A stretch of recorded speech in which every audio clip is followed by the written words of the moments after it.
ప్రభుత్వ BC SC ST హాస్టళ్ల సమస్యలు పరిష్కరించాలని ఈరోజు కలెక్టరేట్ కార్యాలయం వద్ద వేలాది మంది విద్యార్థులతో మహాధర్నా కార్యక్రమాన్ని చేపట్టడం జరిగింది. ప్రధానంగా హాస్టల్ విద్యార్థులకు పెండింగ్ లో ఉన్నటువంటి మెస్ ఛార్జీలు, కాస్మెటిక్ ఛార్జీలు విడుదలని చెప్పి మేము కోరుతా ఉన్నాం. అదేవిధంగా ఈ అనంతపురం జిల్లాలో దాదాపు 100కు పైగా బీసీ ఎస్సీ ఎస్టీ హాస్టల్ ఉంటే 70కు పైగా పడిపోవడానికి, కూలిపోవడానికి శిథిల వ్యవస్థలు సిద్ధంగా ఉన్నాయి.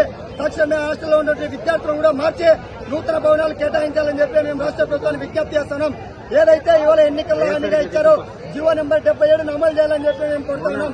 అదేవిధంగా గత ప్రభుత్వంలో 2019 ప్రభుత్వంలో చంద్రబాబు నాయుడు గారు అధికారంలో ఉన్నప్పుడు ప్రభుత్వ జూనియర్ కళాశాల మధ్యాహ్న భోజన పథకం ఏదైతే కొనసాగిందో ఇవాళ 2024 అధికారంలో ఉన్నటువంటి ఎన్డీఏ ప్రభుత్వం అదేవిధంగా ప్రభుత్వ జూనియర్ కళాశాల మధ్యాహ్న భోజన పథకాన్ని కొనసాగించాలని చెప్పి మేము కోరుతున్నాం.